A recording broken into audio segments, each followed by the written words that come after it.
everyone and welcome to the Time to Cook Club Juniors and your online class. So today we're making Scottish shortbread. So hopefully if you're joining me today you have all of your ingredients weighed out, measured and ready to go, and also the equipment from the equipment list. So let's make a start. Okay, so our Scottish shortbread is going to be in the shape of a circle. So you'll need to draw around the bottom of an 8-inch or 20cm round cake tin with a pencil onto some non-stick baking paper. And then what you need to do is you need to leave about an inch all the way around the circle to make it bigger and then cut it out, okay? So you might need to ask your grown-up for a little bit of help cutting it out. But this is basically going to act as our guide so that we know how big and what shape to make our shortbread, okay? So like I said, I'm leaving an extra inch all the way around, like so. So you should end up with something looking a bit like this, okay? So you've got your pencil line where the circle was, and then you've got a bigger circle because you've left about an inch all the way around the circle to make it bigger. So the first thing you need to do is you need to sift your flour and your corn flour together into a mixing bowl. So you're just using your spoon to draw circles in the sieve, and then what that will do is it will move the ingredients or the flour and the corn flour from the sieve into your bowl, because your sieve's made up of lots of little holes, so the flour and the corn flour will go down the holes into your mixing bowl. You also need to add your sugar, and you're going to give that a stir with your spoon. Now if you haven't already, you need to cut your butter up into small pieces, as this will make it much easier to rub it into the dry ingredients. So we need to follow our golden time to cook rules when it comes to chopping, and that is that we always chop on a chopping board, we're always watching what we do at all times, and we're keeping our hands and fingers well away from that sharp blade. So we're just going to chop the butter into small pieces, like so. And then once we've sliced up our butter, we're going to cut it up into smaller cubes, okay? Just be careful about where your fingers are, okay, when you're cutting.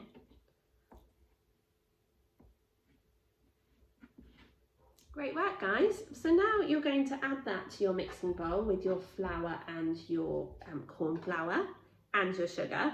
And then what you're going to do is you're going to use your fingers to rub the butter into the other ingredients, okay? So when we rub fats into dry ingredients, we're just going to use our tickly fingers, okay? So we're rubbing the fats through the dry ingredients. So it's a good idea to keep your hands down in the bowl, as that will stop the ingredients kind of overflowing onto your work surface, okay?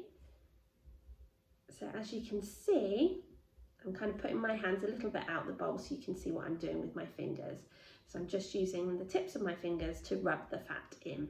So you should find that the mixture starts to stick together. That's what you're aiming for, and you're going to use your hands to press the ingredients together into like a ball of dough. So your aim is to get a nice smooth ball of dough and a clean bowl. So join me back here when you've done that, and I'll tell you what to do next. Okay, so now what you need to do is you need to get a little bit of dusting flour and lightly flour your work surface. And you're just going to knead the dough lightly, like so. You then need your non-stick paper circle that you drew out and prepared earlier, and you're going to use your hands to just pat down the dough.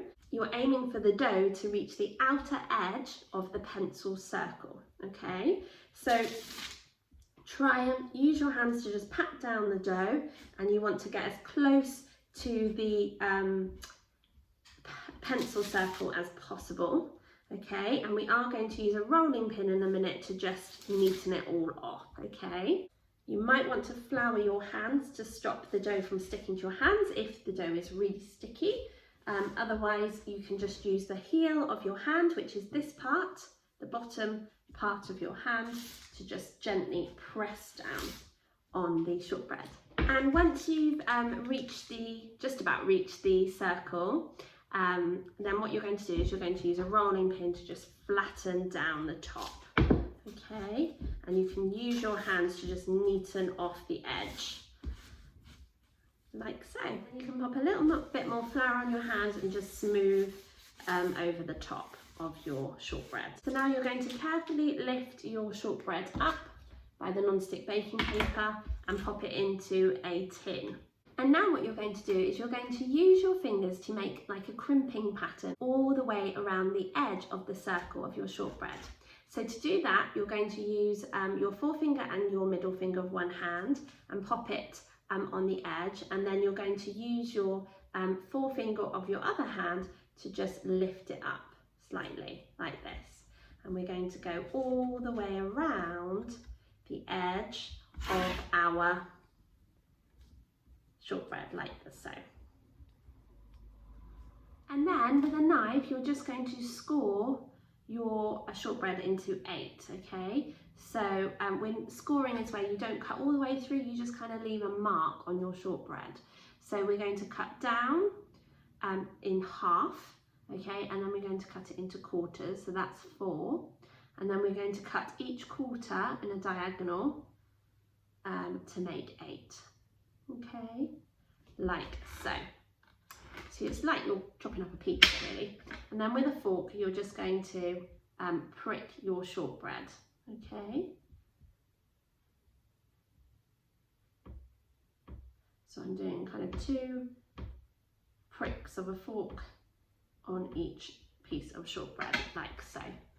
And then you need to pop your shortbread into the fridge to chill for 30 minutes. So whilst your shortbread is chilling out in the fridge for 30 minutes, you need to go and ask your grown-up to preheat the oven to either gas mark 3 or 160 degrees or 140 degrees if you're using a fan oven. The reason why we need to go and ask our grown-ups to do this special job is because ovens can get very hot and so can be very dangerous, and we definitely don't want any burnt hands or fingers today.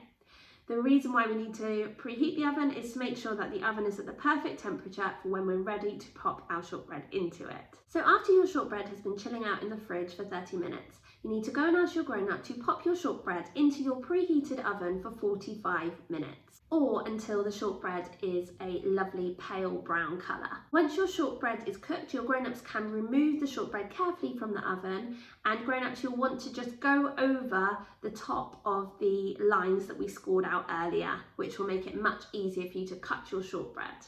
You and your grown-up can also then dust the top of your shortbread with some more caster sugar. You're going to leave the shortbread to cool on the baking tray for another 5 minutes. Before grown-ups, you can carefully lift the shortbread off of the non-stick baking paper using a fish slice. And grown-ups, you'll want to transfer your shortbread onto a cooling rack, as this will allow your shortbread to cool down quickly. And when your shortbread is completely cool, you can break off a wedge of shortbread, as the score lines on your shortbread should make it much easier to do that. And you can enjoy it with a lovely cup of tea or a nice cold drink. So for an extra special treat, what you can do is you can keep your shortbread as a whole circle. You can whip up some cream and pop the cream on once your shortbread is cool, and then you can top it with some fresh strawberries to make like a really beautiful strawberry shortcake. So thank you so much for joining me today to make your Scottish shortbread. I really hope you enjoyed joining in with me, but more importantly, I hope you enjoy eating it and sharing it with your friends and your family. So that's it for our July staycation in the UK menu. Really hope you enjoyed making the bakes as much as I enjoyed making them with you.